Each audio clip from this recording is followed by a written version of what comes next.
कानी बहू। किशोरी लाल जी के बेटे राघव की शादी की बात जगह जगह चल रही थी, लेकिन किशोरी लाल जी को कोई लड़की पसंद ही नहीं आती थी। और उसकी एक ही वजह थी, किशोरी लाल जी का लालची होना। उनको लड़की वालों से मोटा दहेज चाहिए था और इसी चक्कर में एक दिन वो एक बहुत पैसे वाले के घर अपने बेटे का रिश्ता लेकर पहुंचे। उस आदमी का नाम था ओम प्रकाश। देखिए किशोरी लाल जी, मेरी एक ही बेटी है और मेरी सारी संपत्ति जायदाद सब कुछ मेरी बेटी नैना का ही है। पापा, नाम से लगता है बहुत खूबसूरत होगी। कितना अच्छा नाम है ना, नैना। ओ, वैसे बात तो सही है आपकी। अब इतना पैसा है, जमीन जायदाद है, इकलौती बेटी, आप भी क्या करेंगे? सब कुछ उसे ही देंगे ना। बिल्कुल ठीक पहचाना आपने। बस बेटी की शादी और सारी जायदाद उसके नाम। पापा, बिना देखे हाँ कर दीजिए ना, इतना अच्छा रिश्ता फिर कहाँ मिलेगा, माला माल हो जाएंगे हम। मैं अपनी बेटी को बुलाता हूँ। अरे नहीं नहीं नहीं नहीं, आपकी बेटी का नाम नैना है, सुनकर ही लगता है बहुत सुंदर होगी। रहने दीजिए अंकल, मैं तो आपकी बेटी के नाम से इतना खुश हो गया हूँ कि उसे बिना देखे शादी करने को तैयार हूँ। अब तो मैं उसका चेहरा सीधे शादी के बाद ही देखूंगा। और इस तरह राघव नैना का चेहरा नहीं देखता और उससे शादी कर लेता है। शादी के बाद अपनी सुहाग रात पर जब राघव नैना का घूंघट उठाकर देखता है तो नैना की आंखें बंद थी। कितनी खूबसूरत हो तुम नैना, जरा अपनी आंखें खोलकर मेरी तरफ देखो तो सही। नहीं, मुझे शर्म आती है।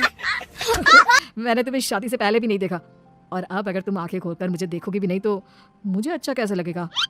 इससे पहले कि नैना अपनी आंखें खोलकर राघव की तरफ देखती, अचानक से लाइट चली गई और राघव नैना को पूरी तरह से देख भी नहीं पाया। अगली सुबह नैना राघव के लिए नाश्ता बनाकर लेकर आई। अरे ये क्या, आधा पराठा सीखा हुआ है और आधा बिल्कुल कच्चा?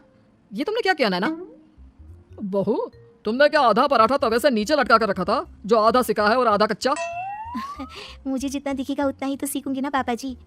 जहाँ जहाँ मुझे नजर आ रहा था वहाँ मैंने सीख लिया, और जहाँ जहाँ नहीं दिखा वहाँ कच्चा रह गया होगा। इसका क्या मतलब है? ये कैसा मजाक कर रही है तुम? अरे बहू, तुमने इतना लंबा घूंघट क्यों लगाया हुआ है? देखो, हमारे घर में बहुओं को बेटी की तरह रखा जाता है, और फिर तुम तो इतना सारा माल लेकर आई हो। देखो, ये घूंघट डाल कर रखने की कोई जरूरत नहीं है। हाँ नैना, पापा जी ठीक कह रहा है, तुम तो आराम से रहो, अपना ही घर समझो। नैना अचानक से अपना घूंघट उठा लेती है। अरे ये क्या पापा, नैना की तो एक आंख फूटी हुई है। नाम से नैना, लेकिन ये तो कानी बहू निकली। मेरे साथ धोखा हुआ है, धोखा। बिना दिखाए अपनी काली लड़की मेरे संग शादी। मुझे कानी भी नहीं चाहिए। मुझे अभी ओम प्रकाश जी से बात करनी पड़ेगी। आखिर उन्होंने मेरे साथ ऐसा किया क्यों? अरे, आप लोगों ने ही तो पापा से कहा था कि आप लोग शादी से पहले मुझे देखना नहीं चाहते। अब मेरे पापा पर क्यों इल्जाम लगा रहे हैं? अरे लेकिन उन्हें बताना तो चाहिए था ना कि तुम कानी हो, एक आंख से तुम्हें दिखाई नहीं देता। किशोरी लाल और राघव नाराज होकर ओम प्रकाश को अपने घर बुलाते हैं। पापा जी, ये आपने क्या किया? शादी से पहले बताया क्यों नहीं कि नैना की आंखों में परेशानी है? अरे, आप ही ने तो लड़की देखने से मना कर दिया था।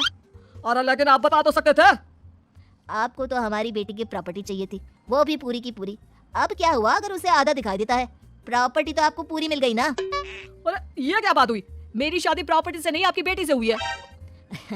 अब ये तो पहले सोचना चाहिए था, तब तो मेरी प्रॉपर्टी देखकर तुम्हारी जुबान लप लपा रही थी। लेकिन मैं कानी लड़की को अपनी बीवी बनाकर नहीं रख सकता। पापा, कुछ करिए ना आप। हाँ, करता हूँ। देखिए ओम प्रकाश जी, आप हमारे साथ ऐसा नहीं कर सकते।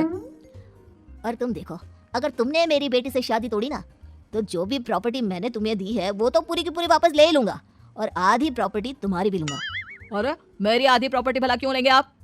इसलिए क्योंकि मेरी बेटी को आधा नजर आता है और उसकी नजर अभी तक तुम्हारी आधी जायदाद पर ही पड़ी है। अब तुम उसे घर से निकालोगे तो कुछ तो लेकर जाएगी ना। और अगर हम आपकी बेटी को अपने घर की बहू बनाकर रखे तो? तो तुम्हारी पूरी प्रॉपर्टी तुम्हारी ही रहेगी, और जो मैंने तुम्हें दिया है ना, उसमें से बस मैं आधा लेकर जाऊंगा। अरे लेकिन अब आप अपनी दी हुई प्रॉपर्टी में से आधी वापस क्यों लेकर जाएंगे? अगर मैं आपकी बेटी को अपनी पत्नी बनाकर रखने को तैयार हूँ तो? इसलिए ताकि भविष्य में अगर तुम मेरी बेटी को धोखा दो तो उसके पास कुछ तो रहे जो पति का हो। वैसे मेरे पास तो बहुत कुछ है, लेकिन अपने पति की कोई निशानी तो उसके पास होनी चाहिए ना। अब अगर तुमने मेरी बेटी को कानी कहा तो तुम्हें प्रॉपर्टी भी कानी ही मिलेगी, पूरी नहीं। जमाए राजा।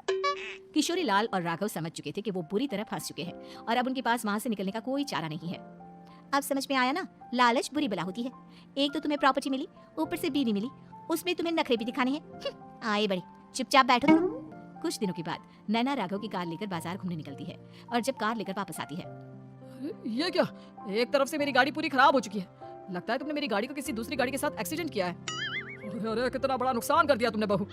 वो क्या है ना पापा जी, मुझे एक आंख से दिखाई नहीं दे रहा था, सामने से गाड़ी आ रही थी मुझे तो सिर्फ आधा ही दिखाई दिया और वो गाड़ी मेरी कार से रगड़ती हुई निकल गई। अब मैं क्या करूं बताओ? अब इसे ठीक कराने के पैसे कौन देगा, तुम्हारे पापा? तुमने मुझसे इस तरह से बात की? अभी रुको। नैना राघव की शिकायत ओम प्रकाश को कर देती है। देखो राघव, अब जो मेरी आधी प्रॉपर्टी तुम्हारे पास थी ना, उसमें से आधी और मैं लेकर जाऊंगा, क्योंकि तुमने मेरी बेटी को डांटा। अरे नहीं पापा जी, गलती हो गई, माफ कर दो। गलती की तो कोई गुंजाइश ही नहीं। अगली बार मेरी बेटी को डांटा तो बची हुई आधी में से आधी और ले जाऊंगा। लालच के चक्कर में हम दोनों ने बहुत बड़ी गलती कर दी बेटा। एक तो तुम्हें कानी बहू मिली और ऊपर से जो माल मिला वो भी काना। इस तरह राघव की हर एक गलती पर ओम प्रकाश उसकी प्रॉपर्टी का आधा आधा हिस्सा लेकर अपना सारा माल वापस ले गया और राघव को कानी बीवी से काम चलाना पड़ा। भाई लालच वाकई में बुरी बला है।